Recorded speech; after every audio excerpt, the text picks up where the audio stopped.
So I just gave a talk at Seek, and it was fascinating because when I started preparing for the talk, I didn't really know exactly what it was that I was going to say, and then as I started focusing in on the specifics of it, something popped out that I had actually never even thought about with regard to the church and with feminism.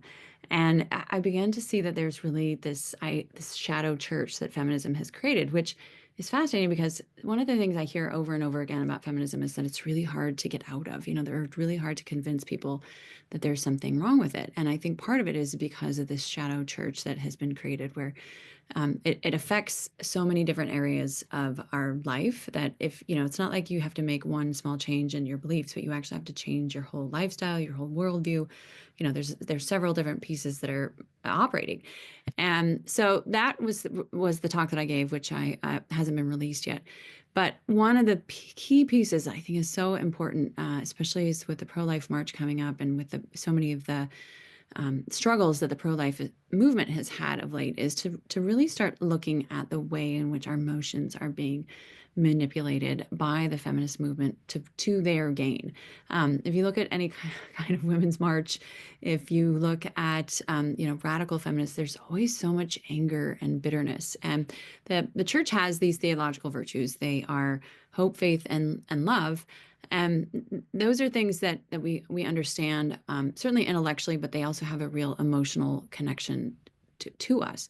And I think feminism has really turned those kinds of theological virtues on their head. And the kinds of emotions that it's promoting, the kind of ideals are actually envy, contempt, and rage. And, we can see this in terms of women being envious of men.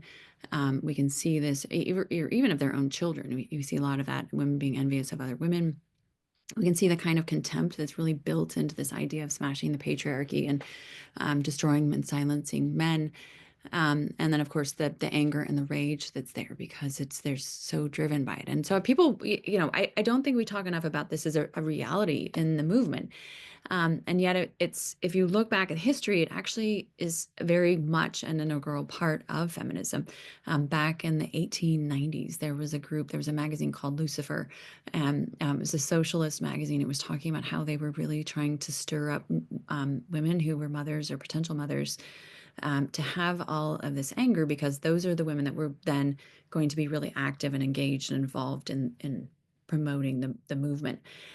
From there, you then move on to the communists, who at first didn't actually like the feminists, and then they realized they had all these angry women in the feminist movement, and they thought these are the women we want to have fighting for our revolution.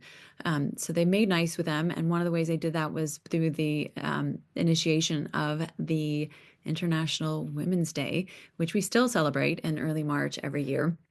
That was really just a kind of a way to emotionally appease the angry feminists.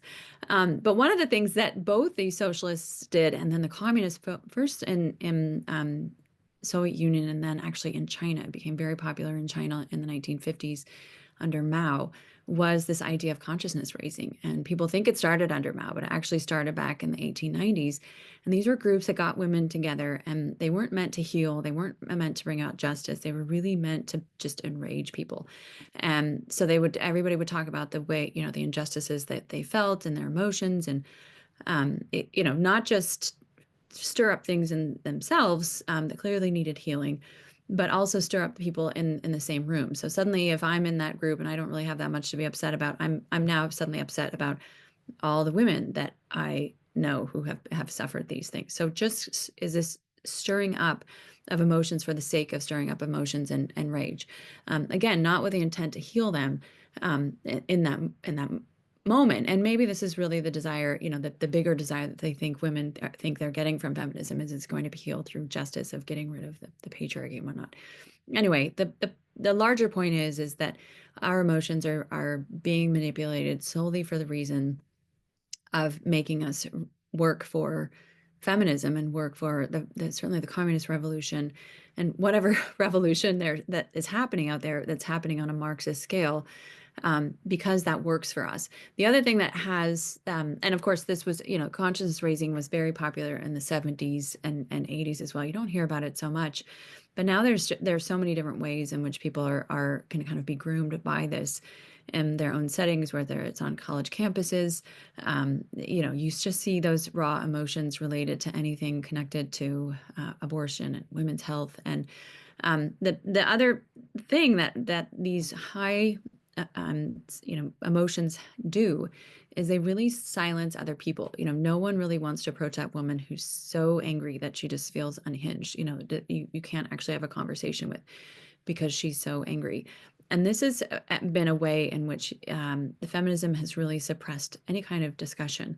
And it's really incredible when you start actually engaging in the ideas and seeing like, well, this doesn't actually make sense. um, that's really, why the emotions are necessary, because intellectually it doesn't really make a lot of sense, but it's just continually fueled by, again, anger, contempt, and envy.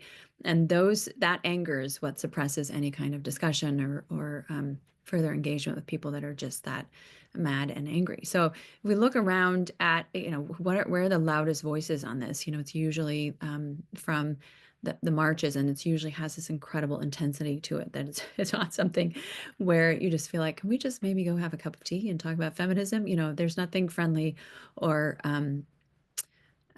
amiable about it. It just feels very intense and focused, and that's absolutely by design.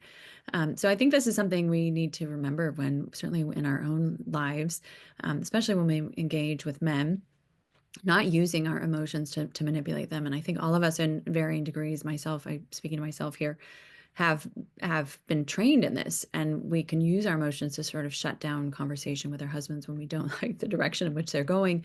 We can do it with our colleagues and coworkers.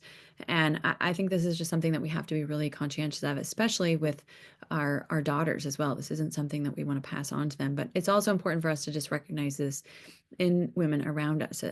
We all know that, there are queen bees, and there are those that don't like to be challenged. And the way that they protect themselves from any kind of a challenge is really that on that emotional scale, that then can splash out into things like vengeance and bitterness.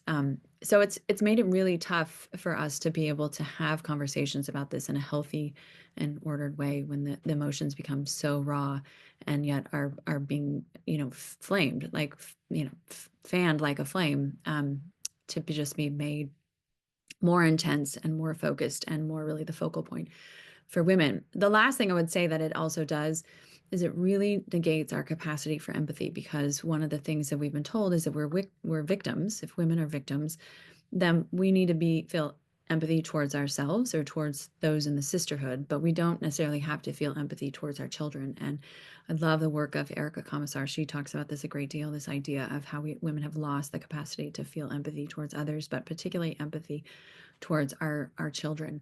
And that's a very dangerous place for a culture to be when we can't have empathy for them. I think it's sort of built into the system too, to not have empathy but contempt for men. So anyway, this is just something I want to bring to your attention, so that we can start talking about this and have a better sense of why feminism feels so rooted in our lives, and what we can do to start uprooting it and really living what it means to be authentically feminine, instead of this brand of really distorted and ugly womanhood.